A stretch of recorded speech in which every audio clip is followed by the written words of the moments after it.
Hello, adventurer. It's good to see you. You have made it to the morning grind. Welcome, welcome. It's the live stream at the beginning of the Geekverse, where we talk about all types of topics in geekdom, gaming, and fantasy, with an emphasis on being constructive and creating the things that we want to exist in the world. It's all on the grind, Sizemore. Can't be too fine, can't be too coarse. That's exactly right. There are a lot of adventures to be had today. Dungeons to explore and monsters to slay, and who knows what a random encounter might send our way.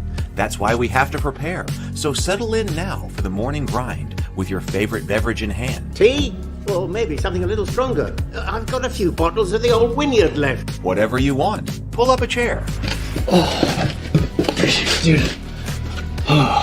If you're feeling fancy, how about a cappuccino? Or a frappuccino? Or how about an espresso? Just tea, thank you. Sounds good to me, Gandalf. Whatever you want. I'm just glad you're here. Everyone is welcome. You can just watch if you want. You don't have to worship anything you don't want to worship. Thank you, Mike. But be forewarned. Sometimes we get really strange characters around here. Wait, what's that you say? Why can't you come and be a part of the stream? My wife would disown me. Oh no, I bet she'll be fine with it. Come on in. Am I scared for my safety? No. What are we supposed to do? Everybody do the secret handshake.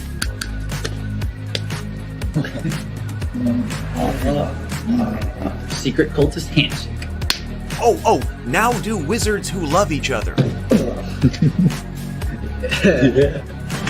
This, my friend, is a science. I still don't have gills, but it's fine. It's all on the grind, son. Can't be too fine, can't be too coarse. Dude, this would be a sick place to bring the band. Indeed it would be, Dave. It really would.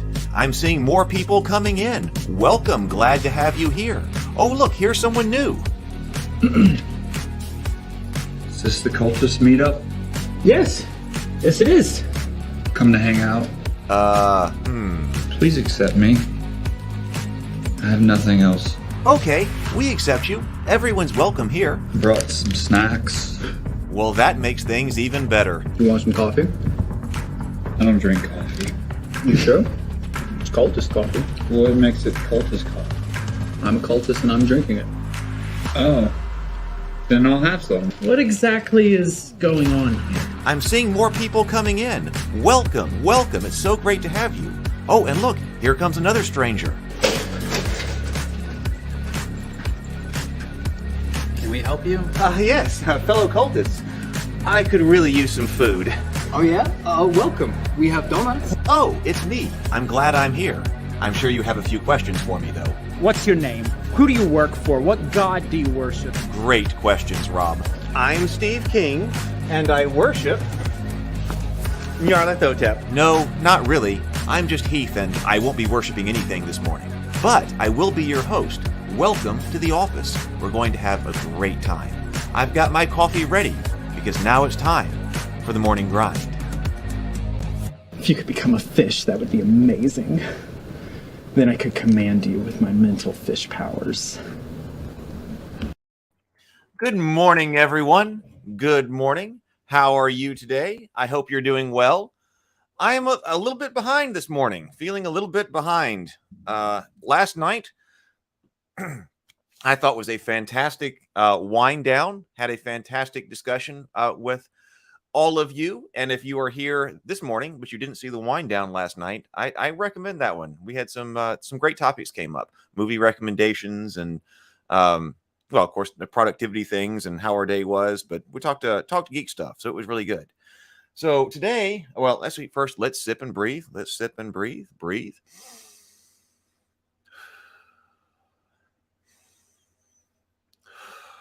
And sip and sip.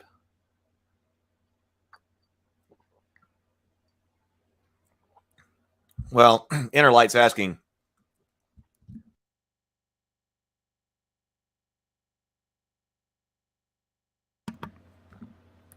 how sleep was. Well, I slept okay while I was sleeping, but I ended up staying up too late. We were having such a good time on wind down last night that I stayed up and I was listening to music, and so that throws me off. It was good down there, good at the time, right? But on the other hand, throws me off. And I know that I like my days best when I'm able to get up early and get started. So got to start the week like that. Like I said, the weekend might be a little different. Don't want it to be too different, but the weekend can be a little different as we find our not only daily rhythms, but weekly rhythms. But gonna have to do that. Gonna have to be more strict about that. Stray says, good morning. Stray, good morning. Great to see you. Also, might just have to go alcohol free. Was trying to reduce alcohol consumption anyway. And especially when I'm trying to lose weight, it's much easier to lose weight when you're not drinking alcohol. So that's probably the reason that had a good wind down, had a glass of wine, so stayed up and listened to music. Oh, all right. So our topic for today is this. The Age of Rebellion. Has anybody played this? The Star Wars game. Oh, Ryan's here. Good morning, Ryan. Good morning. Good to see you. Did anyone play the Fantasy Flight RPG? I think it's now defunct. So this was something that completely flew under my radar, but it seems like something that I would definitely be interested in. There are 3 starter boxes, and I have not even opened this one up. So we're going to do an unboxing and check out what's inside and figure out how to play and stuff like that. I did try to play this once, not this one. There's a one from the prequel trilogy, a box from the prequel trilogy.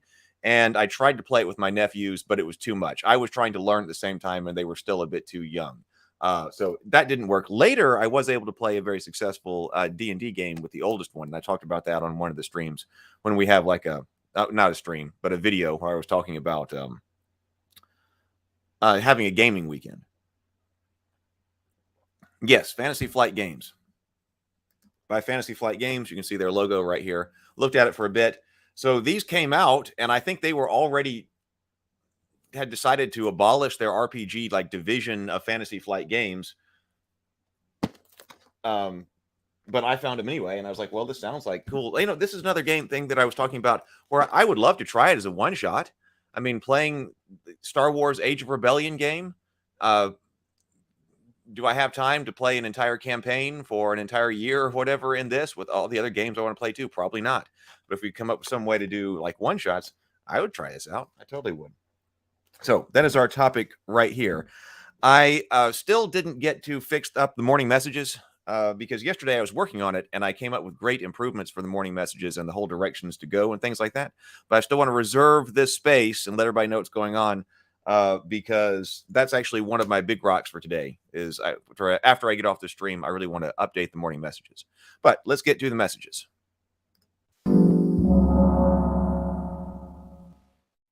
This Friday night, starting at 7:30 p.m. Central Time, we will be watching The Cultists, Season 2, Episode 7 already, Mom's Intervention. It'll be premiering here on YouTube. This is our comedy web show about modern-day Lovecraftian cultists who just want to worship Cthulhu in a world full of people who don't understand. So come and join us. Each episode's about 7 minutes long, but then right after that, at about 7:40 p.m. Central, we'll be live with the after party. I'm the creator, the co-writer, and the producer of the show. I also played Steve, and I'll be joined by the director and maybe some other member of the cast. We'll see if they can stop by. It's a great place to hang out and have some fun, and I'll be doing some type of giveaway. I always give away something on Friday nights when we're doing this, related to tabletop gaming. Maybe it'll be a board game or another dice tray. We'll see.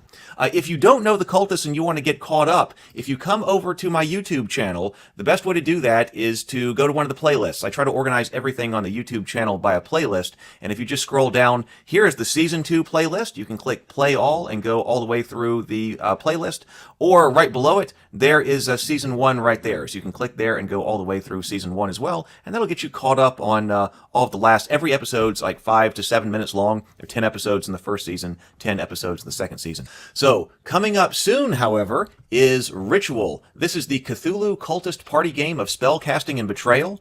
This is the game that we designed to go along with the Cultists. We'd really like to be able to do Season 3 of the Cultists. The scripts of that has already been written, and so what we did is we created a board game, a social deduction party game to go along with the Cultists, and we called it Ritual. You can see here we've even got miniatures of all of the different cultists on here. So if you go over here to GameFound, you can see more information about what the game is. You can even follow it right here and get updates. Updates before the campaign even goes live. That's a nice thing about GameFound, and then we'll be launching soon. I don't have a date yet, but we'll be launching soon. You can come here and you can check out the trailer for the game, look at the miniatures. If you click that follow button, then you will get a Rob, High Priest of Dagon in combat pose miniature if you then later come and back the game. So if you'd like to join the play test, you can see how to play right here. This is our basics on how to play. But if you would like to join the play tests and get access to a special advanced copy of the rules. Also, I'll send out a Discord server invite to all of the playtesters and so forth. You can click that link. You'll just go to a playtest request form, and you can get in there. I've had over 700 people already sign up, so I would love to have you as part of that as well. Also, Terra Tiles are in pre-order right now. I am reprinting Terra Tiles. This is my tabletop terrain system that I designed with my brother several years ago. It's been out of print. I'm bringing it back into print. Terra Tiles are large, thick, and durable hexagons that are designed to put out on your gaming table to lay out battlefields fast, whether you're trying to do war games or skirmish games or RPGs. Great for different games, especially that use zones for determining movement. Check those out. There are a whole bunch of different videos on Terra Tiles on this channel. I also used Terra Tiles to create a fully three-dimensional, hexagonal, modular terrain system for my gaming room. I always wanted a terrain system that fit together really well for the table, for the large-size miniatures like we use for skirmish games or RPGs or even war games like Warhammer or something like that. So I was able to use Terra Tiles to create a table for that in about a day's worth of work. I mean, it wasn't all that much effort if you wanted to go the extra step and try to get some three dimensions in there. I put up a whole video on YouTube, a whole video series actually, about how to do exactly that. So if you want a box of Terra Tiles, they're going to be very limited in number, and if you want one of the boxes to have your name on it, you need to do a pre-order through Ravenkeep. All right, that's what's going on right now. Let's get to the main topic. All right, here we go. And like I was saying, our main topic is going to be Age of Rebellion, and we're going to be doing an unboxing. We're going to be seeing what's in it. If you played this or played the Fantasy Flight RPGs, let me know in the comments. I'd be very interested. I noticed that there were like an entire 422-page core book that also went along with this. So this is just the starter set. I might have to find those books. They might just be nice books to have, even though they're not, currently supported. But, the books still work just as well. Inner Light says, stayed up to format my short story for my short story to publication specifications. Yeah, nice. That's a good thing. That's more productive than I was just listening to music and chilling. So that's good. And then got so engrossed in reading it because I found it so entertaining. Your own short story, that's a good thing, good way to be. That is a good way to be. I do that too. But then you send it to other people and they're like, wait, this isn't as entertaining as I was thinking, as I thought. So it's important to have the outside readership. Okay, so let me add the auxiliary camera in here. No. There we go. All right. So I'm going to move the microphone, see if this works. This is the first time we've used the auxiliary camera before. We've never really done an unboxing. And then I'm also going to move this camera so that I can talk to you. I'll still have to go over to that side for to look at the chat because I won't be looking at the computer monitor like I normally am. Oh, I got to move things.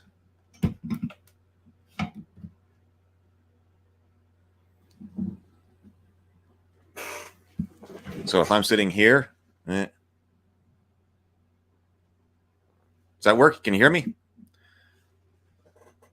Hey, Trey. Morning, all. I had a coworker who was telling me about Star Wars RPG Rebellion. I have not played it, but it was recommended to me. I've only played Genesis system. So is that the system that this is based on, or is this the system that came out of this? Because I know this is a custom system. It says powered by Star Wars dice. We will see. The Age of Rebellion was the one that I'd be most interested in. I think I had the thing I had against Fantasy Flight game RPGs was the custom dice that I did not find intuitive. We're going to check those out. When I was trying to play with my brothers or my nephews, I was also trying to learn that at the same time. And I would say that it was not immediately intuitive. I needed to have been more familiar with it before I sat down. So let's break this one open and see what it is all about. Can you see? Do I need to bring this up more?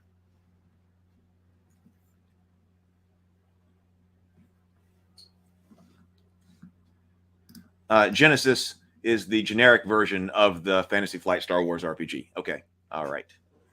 Might have to look at that one in general too. Let's break this open. Yeah.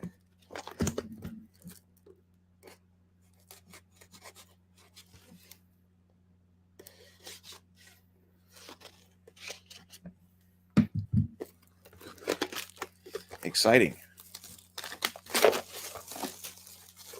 Do we need music for the morning grind? We got music going on throughout the entire evening, the wind down. Don't know if we need it here or not.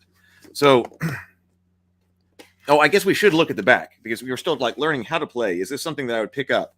So obviously, this is why branding is so important, right? It's the Star Wars brand. Well, why would you pay to have the Star Wars brand? Well, because I saw Star Wars and I saw RPG, and so I bought it.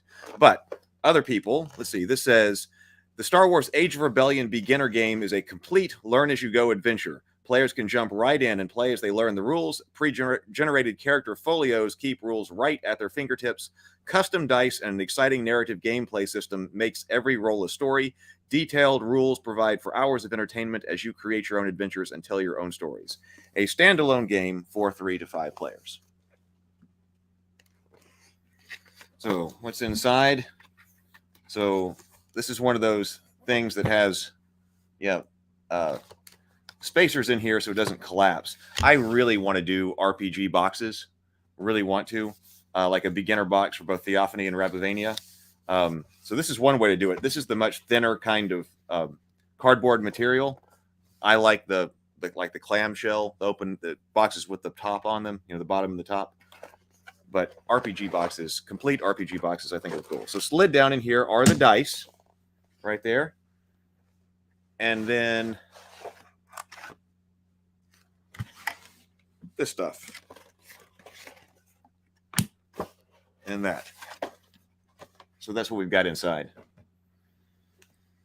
I think this is just, that's the advertisement book. So we'll set that aside of all Fantasy Flight projects, products. Where's my coffee? Right here. Trey says, I like the dice. I did not like how damage worked. Would have liked it to only use the special dice. Would have liked it to only use the special dice since they had us get the special dice. Yeah. I mean, obviously those symbols, they aren't just numbers. It's not like they're custom dice with the fate dice, which are, plus or minus, or even just numbers or dice with different number distributions on them. And yes, we got tokens in here as well. That is pretty nice. So let's I guess we can look at the dice first, since we're sitting here talking about them.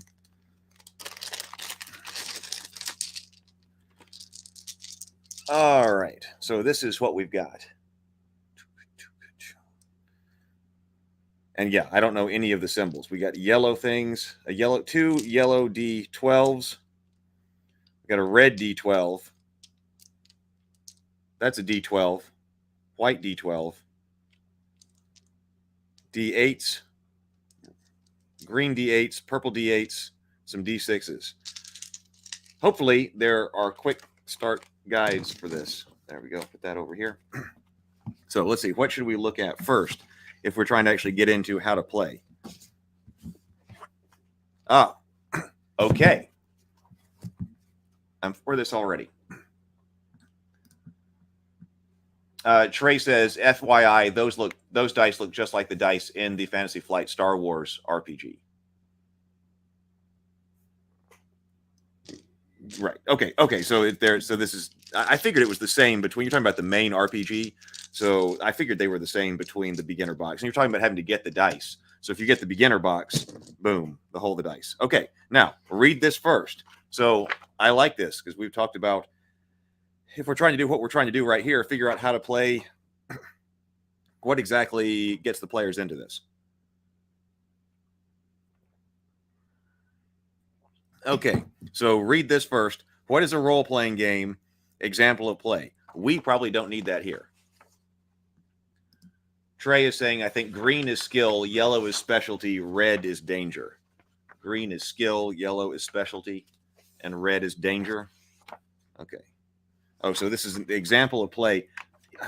Wait, what?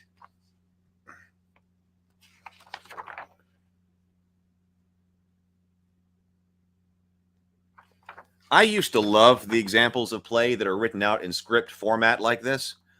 because, that was when we just only had physical books and didn't have everything else with the internet.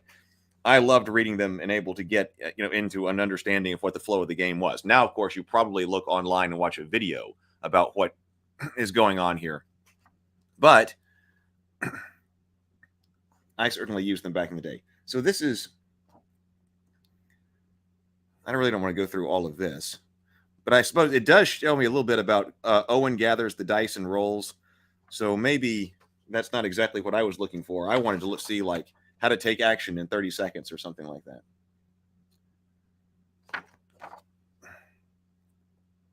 The takeover at Whisper Base. Black is complications. I like reading the scripts too. Yeah, I want to create a script like that for the Rabavania and Theophany eventually. I want to have that as part of the book, just because I enjoyed it. And to me, it's a classic part. So war rages across the galaxy. Both the brutal Galactic Empire and the desperate Rebel Alliance reel in the face of terrible losses. Though Rebel forces managed to destroy the superweapon called the Death Star, their victory did not come in time to save the world of Alderaan. Fear and uncertainty swell in the galactic community. Now, one small battle begins on the verdant world of Onderon. Deep in the jungle, Rebel intelligence has discovered a listening post built by Mon Dardano, a spy on his rival, Admiral Corlin. To spy on his rival, Admiral Corlin. The Rebel Alliance has sent a crack team of infiltrators to take a secret listening post and turn it into a forward Rebel base in the Japrel system. After years of slogging through the dense jungle,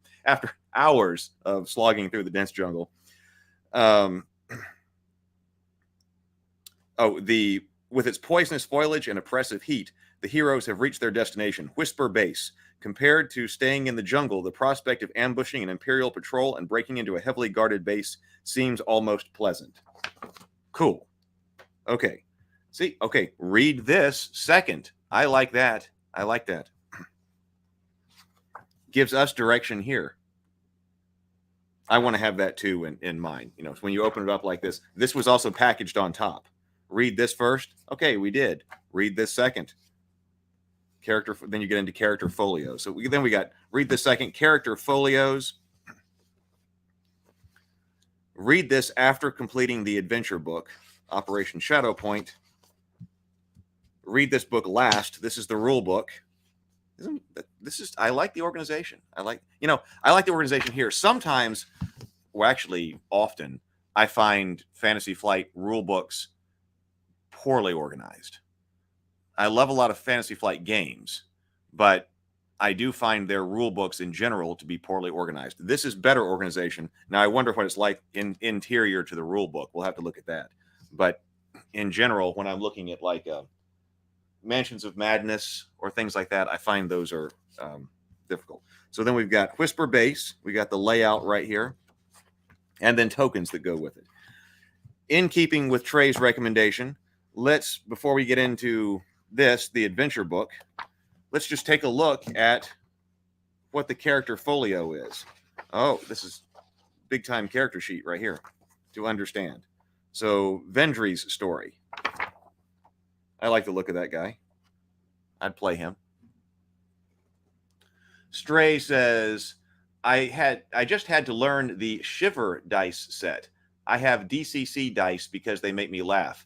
Not just for DCC. I don't know that. Is that something we need to put on the list to take a look at on the morning grind? Oh, Inner Light says, I like DCC dice too. I mean, you can just use the D14 for all sorts of things and a D32. I've got Witch's Brew this morning. Tried to change it up. Yeah, I don't know that. Stray agrees. All right, so let's see what's in this character folio. Now, again, I'm of two opinions here because it depends on the kind of game that we play. And I haven't been able to marry them together.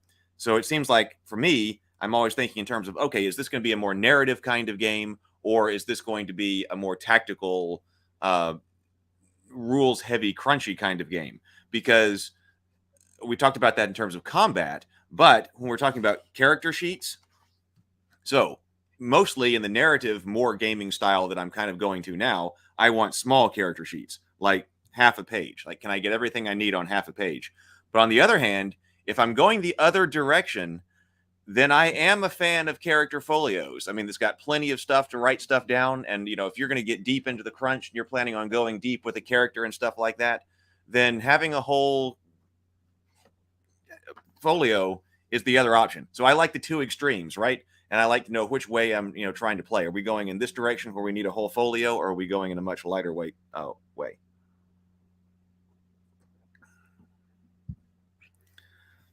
Let's see here. I was also talking about last night, topic ideas. That one of the things I brought this up a while back ago on the morning grind, but we hadn't implemented it yet, is I'm thinking that we need to have specific days dedicated to particular topics, because we've been very RPG heavy, but we need to look at board games. You know, I did one episode on the story analysis. So that's one thing I got to do, is plan better. And I'm thinking about having a day of the week dedicated to, is this a board game day? Is it a RPG day? Because I need more planning to what we're looking at. So if you have suggestions or comments on that, let me know. Okay, so here we go. So start here. And okay, more start here. This 2-page spread contains the information you need to begin your adventure. Your character sheet provides all the information you need to play the game. It also provides a place to write down your current status, armor, weapons, and equipment. So let's see here. We've got name, character statistics. Oh, and even right here. So your characteristics are used to calculate many game values, but are rarely used directly. Whenever you attempt a task that you might fail, you may roll a skill check.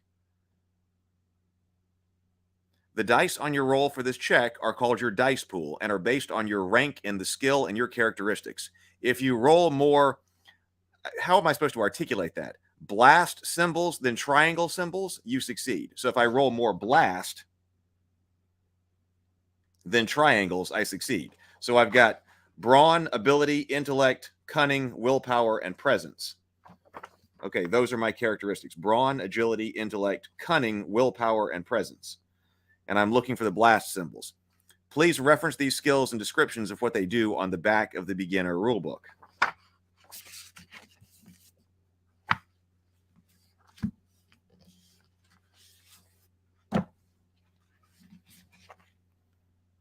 Okay. Oh, okay. So this is our quick reference for the dice here. So green, yes, ability dice. Yellow, proficiency dice. Purple are difficulty dice. Red is challenge dice. The what is this? Light blue D6, that's boost die. Black D6 setback die, and then D8. Oh, this is the force die. Okay, the force die. So here's the explanation. The blast symbol is success. Okay, and then the triangle is failure. So blast, success, failure is the triangle. I can remember that because that looks like the yellow sign that is similar, because triangular. That looks like the yellow sign that David designed for the Journey to the Three of Sorrows game. So that was bad. Yellow sign bad. Triangle bad. Triangle bad. Triangle bad. It represents failure here. Despair. Triangle in a circle. Threat. This, I don't know what kind of symbol that is, but that kind of symbol right there. And then I also have advantage up here. It looks, and then also triumph with the lightsaber. Okay, there's a lot going on here. That's why this was too much to try to learn and play with young children.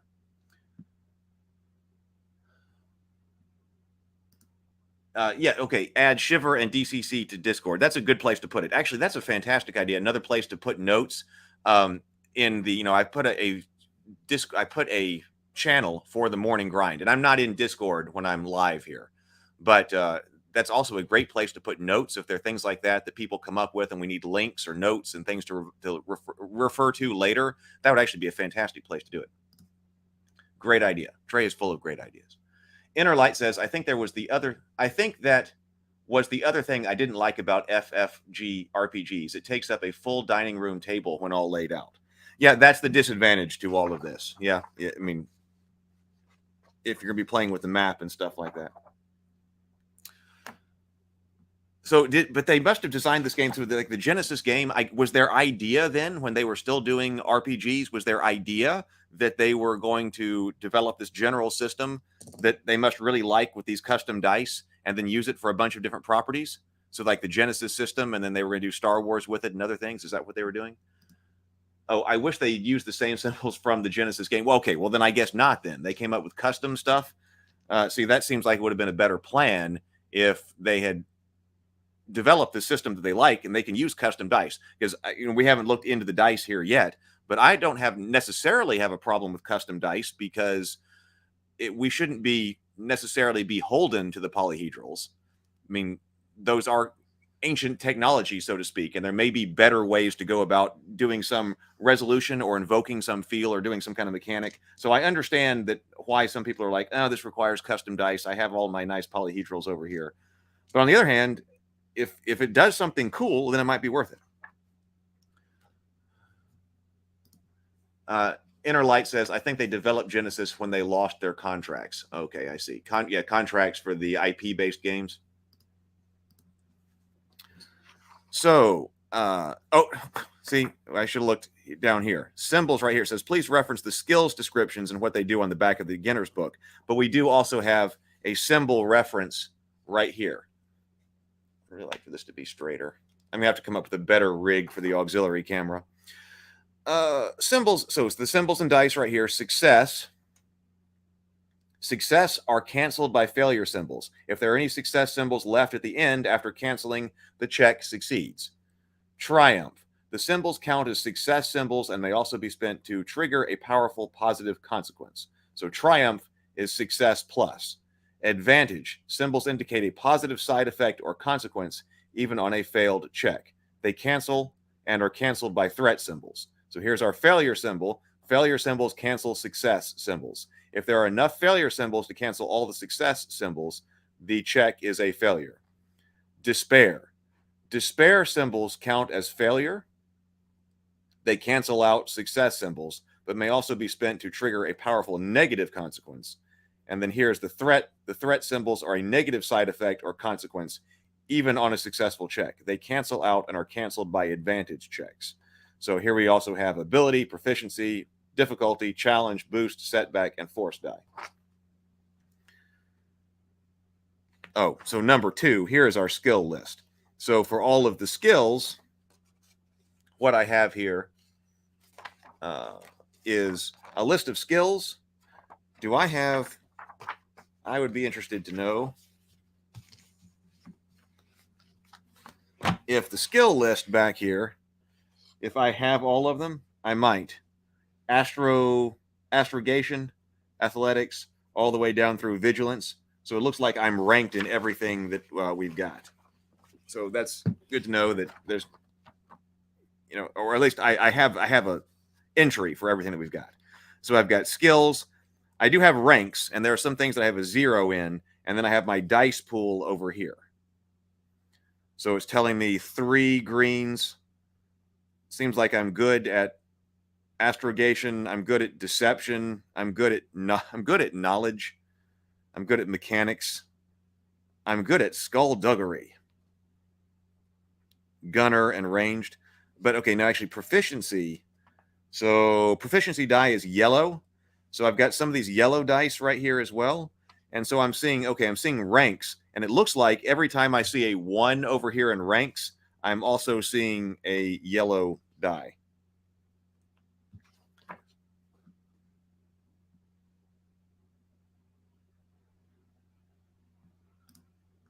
See, Trey says, Trey thinks Inner Light is right. On top of that, right after they released an RPG book for Keyforged, which was Genesis, I think I heard Fantasy Flight Games would stop making RPG stuff and just do board games. I got into their Star Wars Legion game, or was trying to. I got a bunch of Star Wars Legion stuff. I painted up a bunch of stormtroopers. I put a video where I would try to do a 12-hour.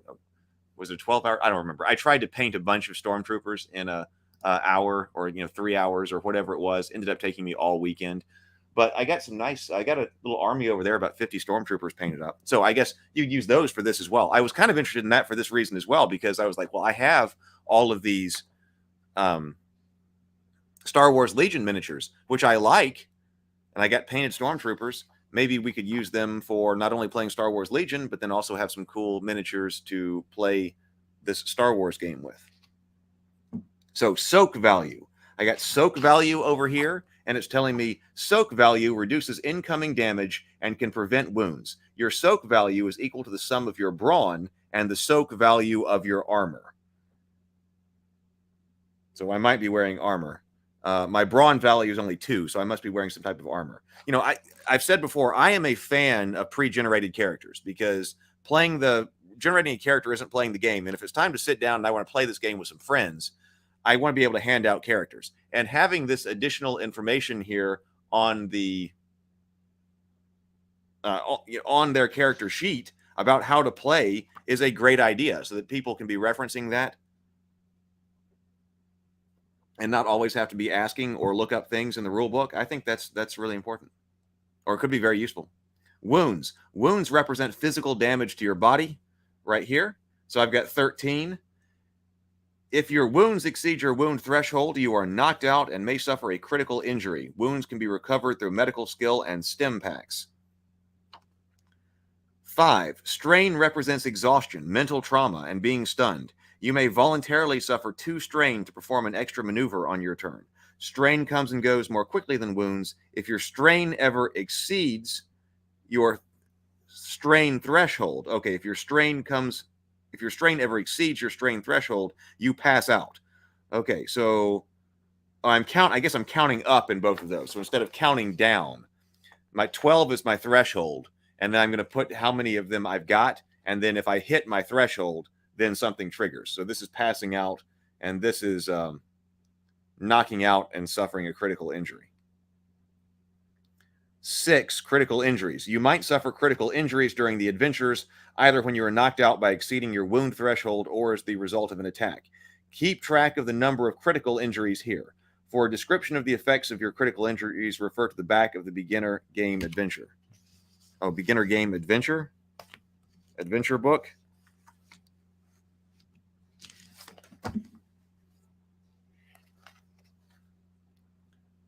Oh, critical injuries. First critical injury, second critical injury, third critical injury, fourth critical injury. And looks like purple dice. Okay. What's going on here? The player's turn. On each turn, you can perform 1 action and 1 maneuver. All right, sounds good. Perform an action. An action may include perform an attack, use a skill, exchange 1 action for an additional maneuver. So I guess you can maneuver twice. The maneuver may be move, aim, take cover, ready or stow a weapon or item, interact with your environment, engage or disengage, or stand up. You can suffer 2 strain to perform a second maneuver, so not a second action, but it's 2 strain to perform a second maneuver. You cannot perform more than 2 maneuvers on your turn. You can also perform any number of incidentals. So you can't perform more than 2 maneuvers on your turn. So you could do a maneuver, an action, and then pay 2 strain to get another maneuver. So that'd be 3 things that would go. 3 things that would go on. 3 things that would go on. Okay. Let's look over here. I got weapons and equipment. It says I've got a blaster rifle. Ranged weapon, heavy weapon, range long, damage 9. It says dice pool, D12, 2 D8s. You deal 9 damage on a hit, plus 1 damage per uncanceled success symbol rolled. Inflict a critical injury on a hit for 3 of the advantage symbols. Oh, so you deal 9 damage on a hit plus 1 damage per uncanceled success symbol. Combat knife, melee weapon, stun grenade. I've got 2. You deal 8 stun damage on a hit plus 1 damage per uncanceled success symbol rolled. Success blast. See, like, how am I supposed to say this during a game, right? I don't even know how to read it here. It's like, how would I explain that to a player? How many uncanceled success advantage symbols did you roll? I feel like I just need a way to call that symbol by a name. And then right here, how many uncanceled success blasts did you roll? Gear, equipment, and other items. I have 3 stim packs. Use a maneuver to heal 4 wounds on a living creature. Consumed on use. Comm suit. Communicates with comm links. Use computer skills to jam or listen to others. Oh yeah, I got padded armor. Padded armor, soak 2, already included in soak value. Yes. Electro goggles. See objects far away and through darkness, smoke, and other obstructions. And I got 75 credits. Now, it says stop here. Don't turn the page until instructed to by the game master. Well, now I wonder what's on the next page. Well, I think this is a nice setup. I think, what Inner Light's saying is that does take up a lot of space. And so if everybody's got one of these, and then we're going to have to put out this map, yeah, we're going to be putting up a lot of space. But if you're trying to learn something, I suppose, your character sheet, I guess, later on is that. So that would be more, traditional D&D sized character sheet. But for the purposes of learning the game, you get these extra panels so that if you're wondering what stuff is and what to do, I like that, because I find in other games that I end up creating myself or passing out some type of card or, other small item, sheet of paper that explains what maneuvers or actions you can take or something like that, especially in GURPS, like the attack actions when we were looking at GURPS.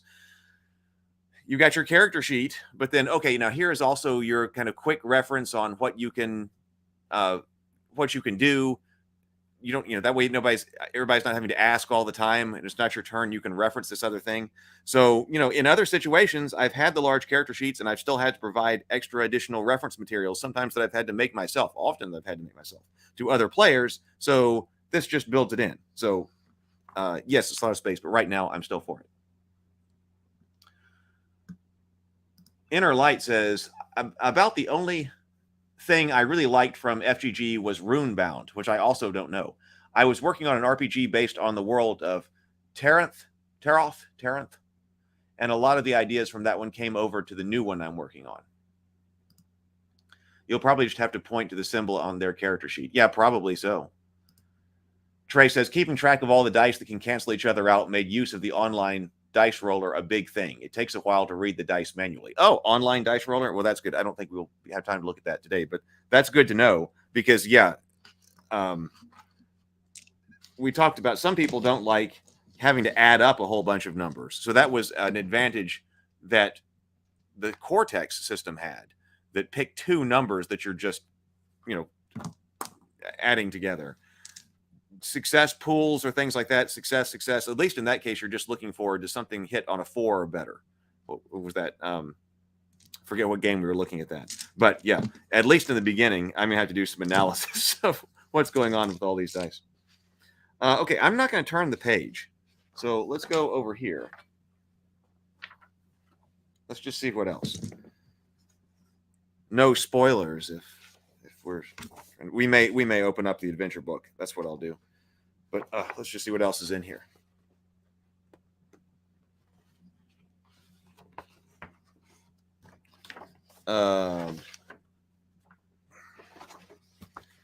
So this is Whisper Base. You see, I think it's pretty cool. It's not exactly gridded. It's it's not. So it's probably using zones and not trying to do like tactical combat movement. What's on the back here? Oh, we got zoom in. The Onderon jungle. Oh, this is how we look. So this is Whisper Base.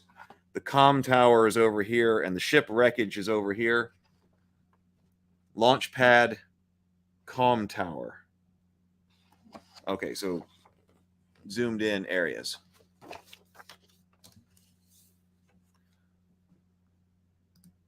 It was a paid app. Stray says, when teaching others about a new character sheet at the table, I use a laser pointer and point to their sheet. It actually helps a lot. Oh, that is an excellent idea. I don't have a laser pointer handy, but might have to get one for that reason. That would be so handy for the game master to be able to effectively reach across the table and point at something, especially if you're at a big gaming table. Why hadn't I thought about that before? That's a great idea, Stray. Especially even pointing to areas of the game board if you're using miniatures or you're looking at a map or something like that, rather than having to reach and go like, it's over there. Just use the laser pointer. Let me make a note of that. Might have to keep a laser pointer as part of the gaming gear. So if everybody gets, let's see who else we get. So I was just looking at the first one here. So we've got Vindri, a spy, Zal, an ace, I guess that's like ace fighter pilot. We've got Tendar, an engineer. We've got Kale, a soldier. So those are your options. It gives you 4 options here. Vendril, Zal, Tendral, Kale. So we hand those out. So everybody just looked at that and went through that with their character that we did. Read this after completing the adventure book. So this is the adventure game. There may be spoilers in here, but we're not going to go over it in too detail. But I want to know what it is because it's kind of an unboxing. We might need to try this kind of thing out. Either on this kind of stream or on like a board game show in the evenings. I've wondered if I could do like a solo play kind of show or like just with one other person or something like that. Been thinking about that too. So welcome to the beginner game. Okay, so this is Game Masters only. So just letting you know, this is Game Masters only. I'm not going to go into it deep. But if you are a hero player, choose a hero character folio and give this booklet to the GM. Only the GM should read what's inside here. So you're being the game master if you are in here.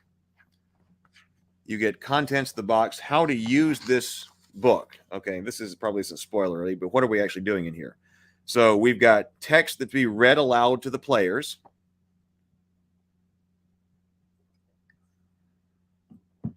We've got rule text. So, it's not having you read a rule book. It's not having you just go through and read a rule book.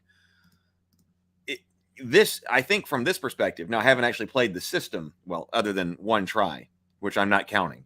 But this does teach you how to play because the hurdle to all of these games is always the rules. And how do you get over the rules hurdle? Well, good way is video. Some people like,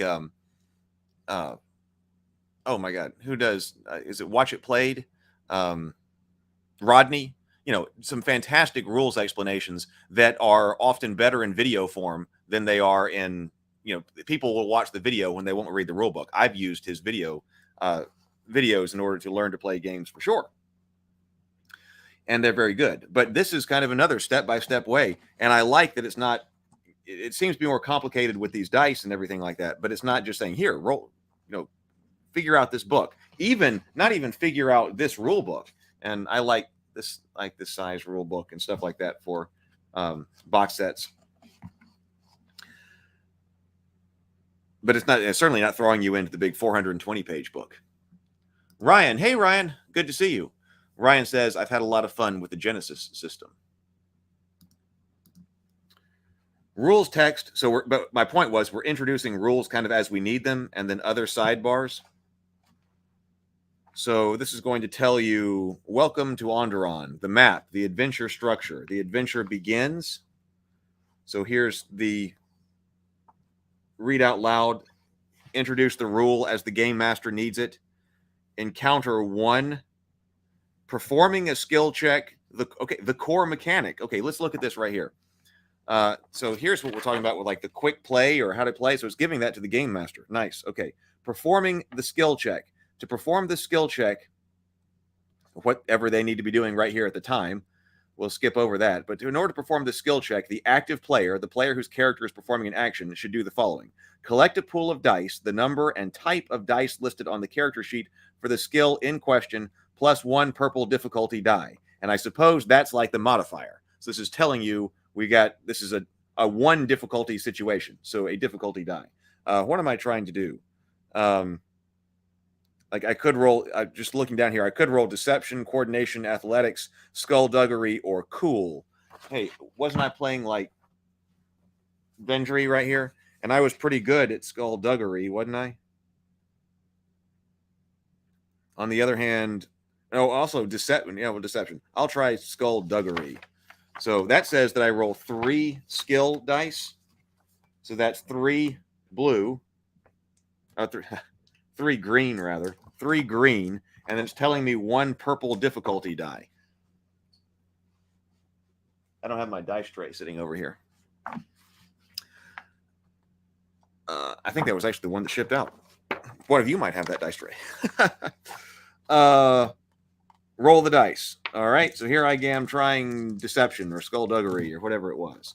So, all right. I got blast. That was success. I got 2 of those.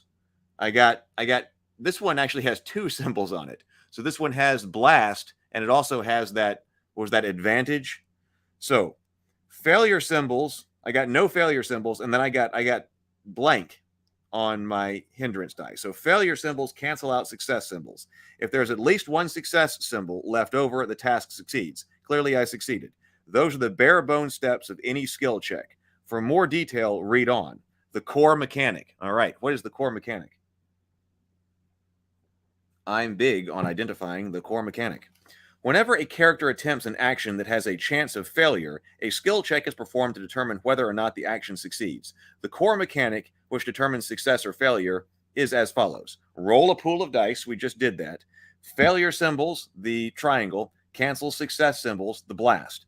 After all other factors, if there's at least 1 success symbol, the task succeeds. All right. Well, that at least sounds easy. I think it's going to get more complicated here as we add in more stuff. But okay, if this whole system, so that seems to be the core mechanic of what we're doing here. We're looking for successes, and we're basically being our own opposition. And if we end up with more successes than failures, it succeeds. And now I'm seeing that, like, I could have rolled, even though I've got 1 die of complication here, I could have rolled 2 negatives there. Look, there are 2 positives on that one right there, 2 successes. So that's success with advantage. That's 2 success with advantage. Okay, so if I'm just worrying about skill dice,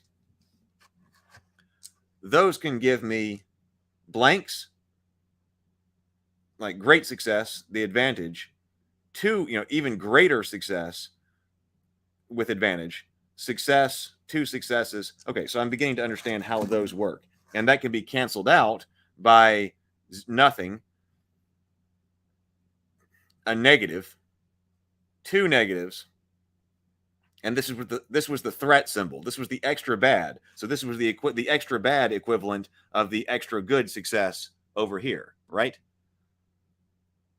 What are you thinking about this? I'm beginning to figure out what the dice are trying to do here and trying to see what the system is all about. And this helps. This helps. This is a good way. Hey, I mean, who worked on this for Fantasy Flight?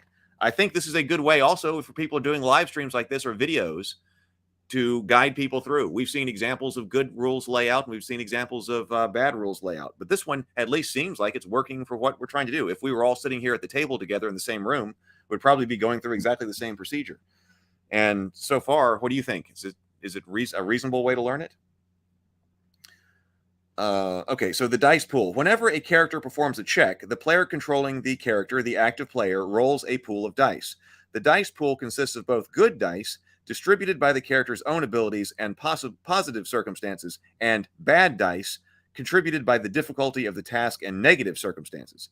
Each character's skill entry on his or her character sheet has a dice pool indicated, a collection of green, the ability dice, and possible proficiency dice. Okay, so let's take a look at that. So we've got possible proficiency dice. I didn't have something with proficiency in it, but I could have. So I see this on my character sheet. So I got a blank, of course. There is a success and advantage, 2 successes, a success, 2 advantages, a success and an advantage, and I might be back around. So this is clearly a good die. Now what's on the other side?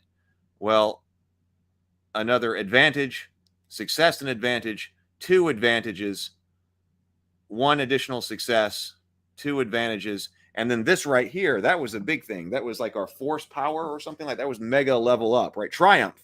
Okay, so you got to be rolling your proficiency die in order to get a triumph. Triumph symbols count as success symbols and may also be spent to trigger a powerful positive consequence. Okay, so that's ultra good. Good, better, and then ultra good. So now I also understand why you would want to roll that. So yes, clearly, if you were rolling, if I had the 3 dice and I'm also rolling a proficiency die, let me perform that check again. Except for now, I'm going to be doing it with a proficiency die, and I got 1 negative situation here. Still nothing negative here. I got 3 successes. So I actually got 4 successes because this advantage counts as a success, and then I get another success and another advantage. So actually I got 3, 4, 5, 6, 7 successes. That probably doesn't matter because I have more successes than I have failures. So this was good. I did what I was supposed to do. I suppose more complicated things are, the more of those negative dice you're going to need. And they did provide 3 of them. So got that. What was I looking? Oh yeah, so, because I saw over here, like if I were shooting at something. So if I were shooting at something with my blaster rifle, that's where I said you deal 9 damage on a hit, plus 1 damage per uncanceled success advantage symbol rolled. You inflict a critical injury on a hit for 3 of them. Well, I didn't get 3 of my advantage symbols. I didn't get 3 advantage symbols. But if I were shooting here, I would have dealt 9 plus 1 for uncanceled advantages. So I got 2. So I guess if I had been shooting with a blaster rifle there, I would have done 11 damage. At least that's my current understanding. Trey said, if I remember, triumphs are like critical successes. Yeah, so that's the top level of success. We've got success, we've got advantage, which is also a kind of success, but that's better. But then critical success is our triumph. Stray says, it's a nice walkthrough so far. People learn differently. Some people can just read it and understand. I'm more of a hands-on learner, so having you log this really helps my learning curve. So thank you. Oh, you're welcome. Yeah, me too. This is, otherwise I would be sitting here trying to do this by myself, and I probably wouldn't do it. So this kind of live stream and doing this together and walking through it, I think helps. Trying to get into the core of how to do it. So that, I guess we did find the core of how to play. Let's go over here. We got a few more minutes, and I want to talk about improving our productivity system. I have some thoughts on that here. But it looks like if we get through this, so this was encounter 1, then we move into combat. We can look at combat specifically in a later stream. But let's finish this page right here and then just briefly look at what these other items are. Then we'll wrap up the stream. So it says, an important concept, positive and negative dice. Virtually every dice pool consists of both positive dice, the ability dice, and the yellow dice, green and yellow. The negative dice, usually difficulty purple. There are a few exceptions. Oh, because we do have some other ones there. There are a few exceptions, and they are noted expressly in the text as simple checks. Okay. Oh, so if there's no negatives, it's a simple check. Okay. Triumph symbol. The triumph symbol is a special superior version of success symbols. It is discussed in more detail later. For the moment, simply treat it as a success. Okay. If the check results in more success symbols than failure symbols, it succeeds. 2 symbols are used to determine success or failure on a given check. These symbols are the success symbol and the failure symbol. Each failure symbol cancels and is canceled by 1 success symbol. If, after accounting for all failure symbols, there are any success symbols remaining, the task succeeds. Extra failure symbols have no further effect. So, advantage or threat. Let's look at that one right here.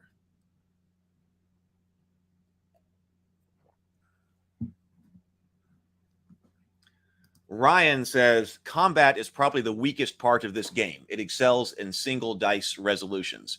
Okay, good to know. I think that we should definitely make a specific study of combat, because we can loop through all of these different RPGs and specifically study combat. I think that would be a good idea in future episodes. It would be really nice, but and so we can see exactly that, what Ryan's talking about. If we like something really a lot for the action resolution system and our general gameplay mechanic, but then do we swap to something completely else for combat? Does that work for combat? Do they use the same system but it doesn't work? We can compare all that. I think that would be fun. So if there are more advantage symbols than threat symbols, Okay. Now we are moving from advantage symbols. So that's this one right here. And then threat symbols. Okay, that was our other symbol. Yes, that was the equivalent of advantage, but on the penalty die.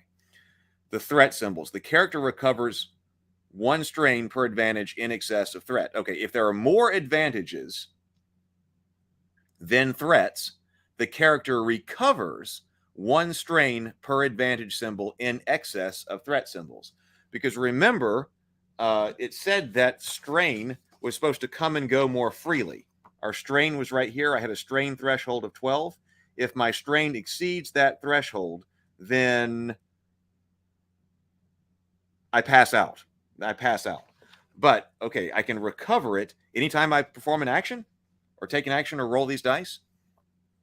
If there are more threat symbols than advantage symbols, the character suffers 1 strain per threat symbol in excess of advantage dice. I don't remember what I rolled here. Let's just try another roll. So we were just looking at successes or failures.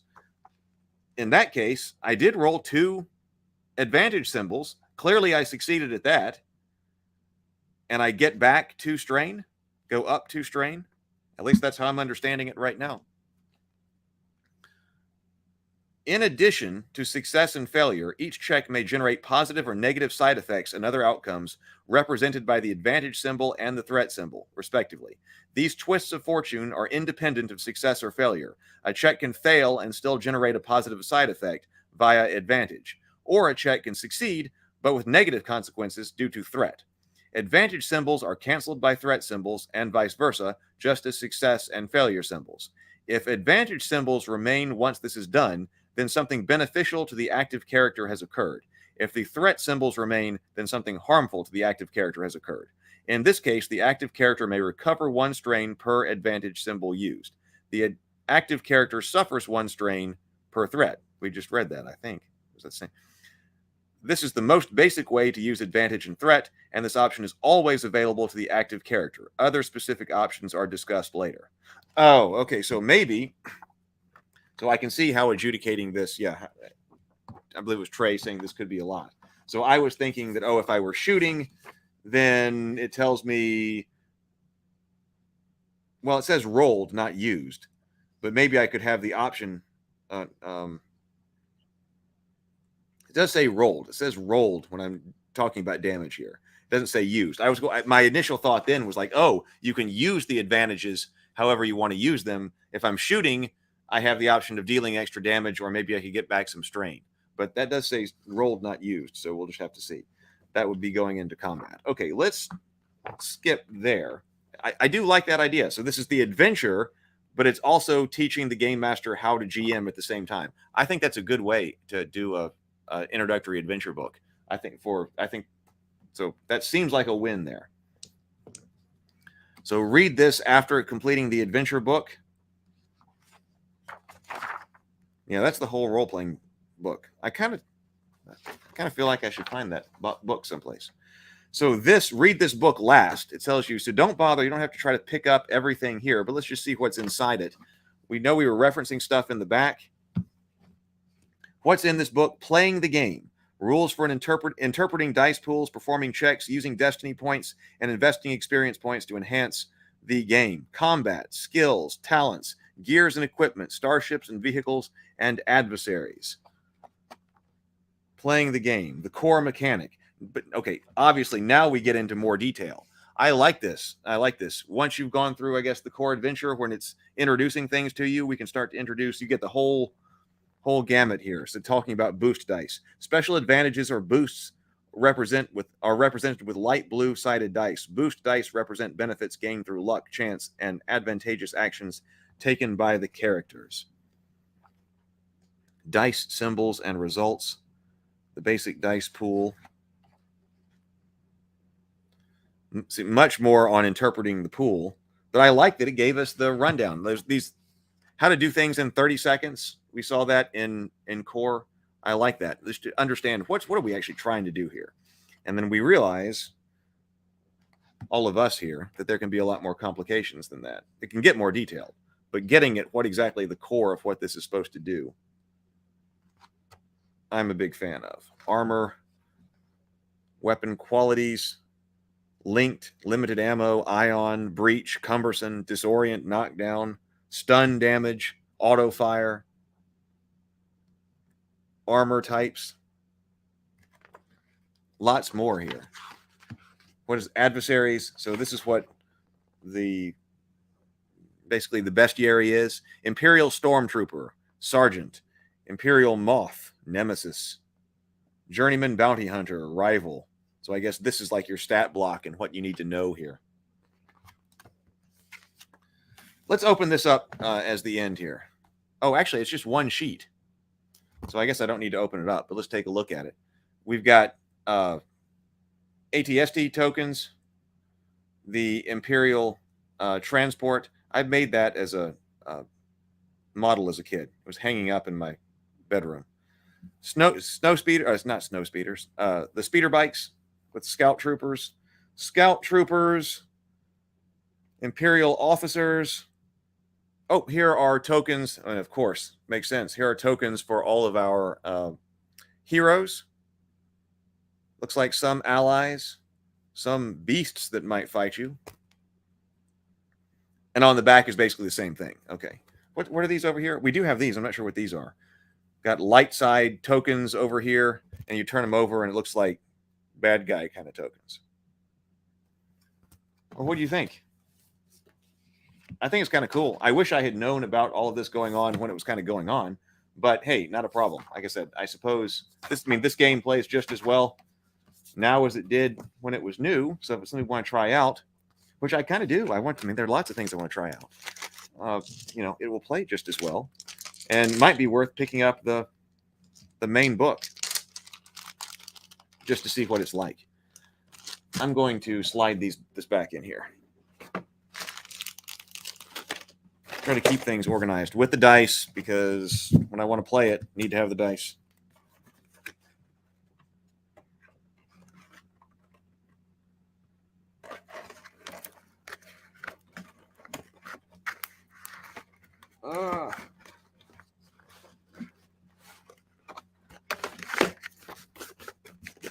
All right.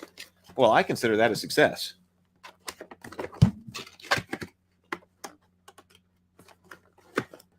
I like it better now that I'm not trying to learn how to play in the midst of kids. All right. Turning back around here. Stray says it's a nice walk through. Oh, we talked about that one. Trey says, I think there were like 4 or 5 books, depending on if you wanted to play Outer Rim or Jedi, etc. I'm not sure you would want all the books, but by the time I was looking at them, they were out of print. Yeah, I mean, the same situation here. They did, like the other, I've got Force of Destiny over there, which I think is about Jedi Knights, which is another introductory box. I mean, there was a bunch of stuff that seems to have come out. And then, so I've got another introductory box over there. And then, actually, I think, Edge of the Empire, too. I got 3 introductory boxes. That was just one of them. All right. Let's wrap this up, or a little bit over time. It's okay. It's Sunday. It's the weekend. So let's go over here to talking about how to improve ourselves, because I have some improvement and what I need to do here for the rest of the day. I'm going to try to make it happen. I'm going to try to have a really good report at the end of the wind down today. All right, let's go right here. I manage my department, and I've been doing that for several years now. Your department's just you, right? Yes, Jim, but I am not easy to manage.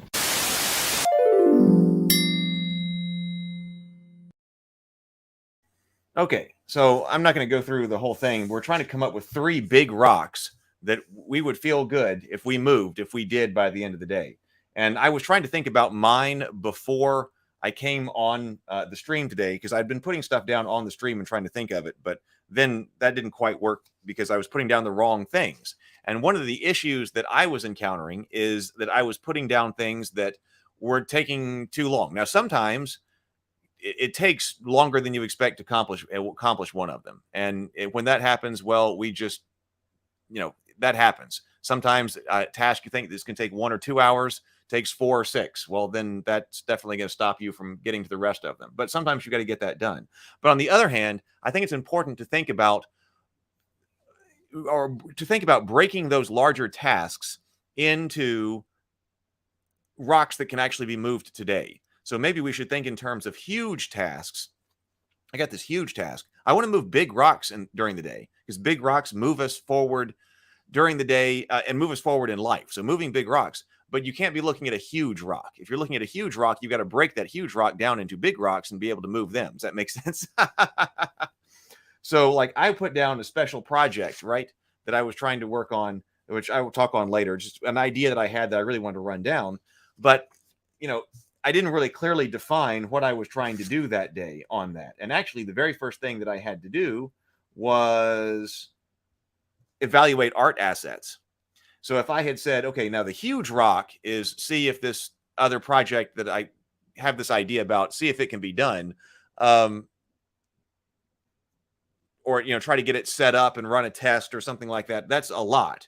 And I can't do all that in one day. That's going to be overwhelming. But what I could do is say, one, evaluate art assets. If I had said that during the big rocks when I was articulating those, then I would be able to move it. Oh, Trey says, off to celebrate. Everyone have a good day. Have a great day. Enjoy yourself, Trey. Then I would be able to move it. So I want to put down things that at least have reasonable expectations of being able to accomplish. So if I've got a big project I want to do, what's really the next step? What's the next thing I have to do that if I did that, it would actually move that project along? So like evaluate art assets would have been one. So for me, I have got to update the morning messages. I want to get that done. Maybe I commit to you will have a morning message improvement tomorrow. Update messages, morning messages. That should be able to be done. I have got to, it's the weekend. We're talking about not only our day-to-day flow, but our weekly flow as well. And I need to go grocery shopping because I need more food in the house for the week. So, you know, that's not a work thing. It's not a creative thing, but you know what? If I don't do that, I'm not going to be prepared for the rest of the week. So go grocery shopping. And then I really need to plan YouTube topics.